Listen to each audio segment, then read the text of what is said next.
మీరు ఎలాంటి బిజినెస్ చేస్తున్నా ఏఐ టూల్స్ ద్వారా మీ బిజినెస్ ని డబుల్ చేసుకోవచ్చు. జస్ట్ 49 రూపీస్కే ఏఐ టూల్. హాయ్ అండి, welcome to Suman educational channel. ఈరోజు మనము కొత్తగా ఒక టాపిక్ తీసుకున్నాం. ఏంటంటే రిలేషన్స్. హిందీలో రిలేషన్స్ని మనం సాధారణంగా తెలుగు, ఇంగ్లీష్ అందరినీ కజిన్స్ అంటారు. అది ఎటు సైడ్ మదర్ సైడ్ ఉన్న, బ్రదర్ సైడ్ ఉన్న, ఫాదర్ సైడ్ ఉన్న, ఎటు ఉన్న ఇంగ్లీష్లో ఒకటే కజిన్ బ్రదర్ ఇలా అంటారు. సో సిస్టర్ ఇన్లా ఇలా మనం ఇంగ్లీష్లో వాడుతూ ఉంటాం. సో వాటిని హిందీలో రిలేషన్స్ ఏంటి, వాటిని ఏమంటారు, ఎవరిని ఏమంటారు, అది ఈరోజు చూద్దామా మరి. తాత, దాదా. దాదా అంటే ఏంటి?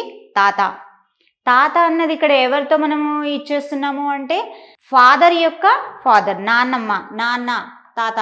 ఓకే. దాది నాన్నమ్మ, నాన్న యొక్క అమ్మ, అందుకని నాన్నమ్మ అంటారు. ఇక్కడ తాత నాన్న యొక్క నాన్న గనక దాదా అంటాము హిందీలో. సో తెలుగులో చూడండి, తాత ఇక్కడ వచ్చేసాడు, దాదా తాత. నాని అంటే అమ్మమ్మ, అమ్మ వాళ్ళ అమ్మని అమ్మమ్మ అంటాము. సో దాన్ని హిందీలో ఏమంటారు? నాని అంటారు. ఓకే. ఇప్పుడు ప్రజెంట్ జనరేషన్లో నానమ్మని పిల్లలందరూ సాధారణంగా నాని అనుకుంటూ షార్ట్ ఫామ్గా చేసి పిలుస్తున్నారు. యాక్చువల్గా నాని అంటే హిందీలో వచ్చేసేంటి, అమ్మమ్మని నాని అంటారు. ఓకే. నాన్న అంటే తాత. ఇక్కడ మదర్ యొక్క ఫాదర్, గ్రాండ్ ఫాదర్, ఈ రెండు చూడండి, తెలుగులో తాతనే వస్తుంది, ఇంగ్లీష్లో కూడా గ్రాండ్ ఫాదర్గానే వస్తుంది. దీనికి డిఫరెన్స్ ఏంటి? నాన్న అన్నది ఇంగ్లీష్లో మాత్రమే మీకు ఇక్కడ డిఫరెన్స్ కనబడుతుంది. చూడండి, దాదా అంటే ఫాదర్ యొక్క ఫాదర్, మరి నాన్న అంటే మదర్ యొక్క ఫాదర్. సో అది డిఫరెన్స్. తెలుగులో వచ్చేసి తాతనే అంటారు, ఇంగ్లీష్లో వచ్చేసి గ్రాండ్ ఫాదరే అంటారు. ఇంకా దానికి డిఫరెన్స్ ఏమి ఉండవు. సో ఇక్కడ డిఫరెన్స్ వచ్చేసి మనం హిందీలో తేడా చూస్తున్నాం. భయ్యా అంటే అన్న. ఓకే. ఛోటా భయ్యా, బడా భయ్యా అన్నది ఇక్కడ ఛోటా బడా అన్నది మనం ముందు పెట్టుకుంటే అది బ్రదర్, చిన్న స్మాల్ బిగ్ బ్రదర్ అవుతారు. ఓకే. భాబీ అంటే వదిన, అన్న యొక్క వైఫ్ వదినాని హిందీలో భాబీ అంటారు. మామ, మేనమామ ఉంటారు కదా, మామ. సో మామీ అత్త, మేనత్త మళ్ళీ రాదు ఇక్కడ. మామీ అంటే ఇక్కడ మామ భార్యని అత్త అంటాము. ఓకే. చాచా అంటే ఎవరు? బాబాయి. బ్రదర్ యొక్క చిన్న తమ్ముడు ఎవరైతే ఉంటారో వాళ్ళని మనం ఏమంటారు? చాచా అంటాము. మరి ఇక్కడ బాబాయి యొక్క వైఫ్ని ఏమంటారు? తెలుగులో పిన్ని అంటాము, మరి హిందీలో చాచీ. ఓ మేరా చాచా హే, అతను మా బాబాయి. ఓ మేరీ చాచీ హే, తను మా పిన్ని అని ఇలా మనము చెప్తూ ఉంటాము. మామీ, ఓ మేరీ మామీ హే, ఆమె మా యొక్క అత్త. ఓ మేరా మామా హే, నా మామయ్య అని ఇలా చెప్తాము. భాంజా అంటే ఏంటి? మేనల్లుడు.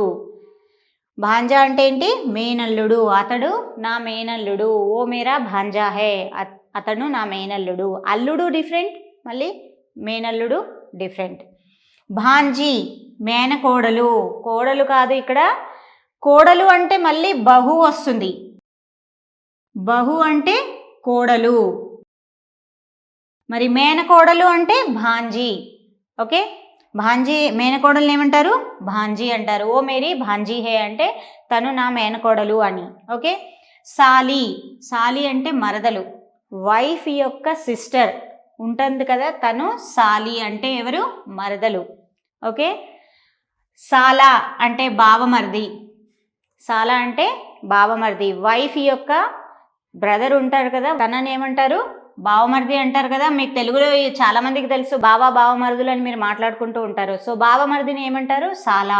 ఓకే. సాస్ అంటే అత్త తెలుసు కదా అందరికీ, అత్తలు ఉంటారు. అత్త అంటే భర్త యొక్క మదర్ని మనము సాస్ అంటాము. ససుర్ అంటే భర్త యొక్క తండ్రిని మనము మామయ్య అంటాము. ఓకే. సాస్, ససుర్, అత్త, మామయ్యలు. ఓకే. బహన్, ఇదందరూ తెలిసిందే, చెల్లి లేదా అక్క. చోటి బహన్, బడి బహన్. ఇక్కడ మనం చోటి బడి అని మనం ఏదైనా పెట్టామనుకోండి, అక్కడ మనకు తెలిసిపోతుంది తను అక్కనా చెల్లినా అని తెలుస్తుంది. దేవర్ అంటే ఏంటి? భర్త తమ్ముడు అంటే మరిది. భర్త తమ్ముడు అంటే మరిది. మరిదిని ఏమంటారు హిందీలో? దేవర్. ఓ మేరా దేవర్ హై, తను నా మరిది. మరి ఇతని భార్యని ఏమంటారు? దేవరాని. మరదలు, తను కూడా మరదలే. ఈ మరదలకి చిన్న తేడా ఉంది, అది గుర్తుపెట్టుకోండి. హిందీలో డిఫరెన్స్ ఉంది, తెలుగులో మాత్రం డిఫరెన్స్ లేదు. చూడండి ఇక్కడ మరదలకి తాతయ్యకి ఈ తాతయ్యకి మళ్ళీ డిఫరెన్స్ లేదు. ఇవి సేమే వస్తాయి, తెలుగులో కానీ ఇంగ్లీష్లో కానీ సేమే వస్తాయి మనకు. కాకపోతే హిందీలో వచ్చేసి ఇవి చేంజ్ అయిపోతాయి. దేవరాని. ఓకే, దేవరాని అన్న మరదలే, తమ్ముడి భార్య. ఓకే, అలాగే సాలి అన్న మరదలే, భార్య చెల్లిని కూడా సాలినే అంటారు. ఓకే, బువా అంటే మేనత్త, ఫాదర్ యొక్క సిస్టర్ని బువా అంటారు, మేనత్త. ఓకే, బహు అంటే కోడలు. సో ఇవి రిలేషన్స్. ఇంకా చాలా రిలేషన్స్ ఉన్నాయి. సో వాటిని మనము ఇంకోసారి చూద్దాం. Thank you.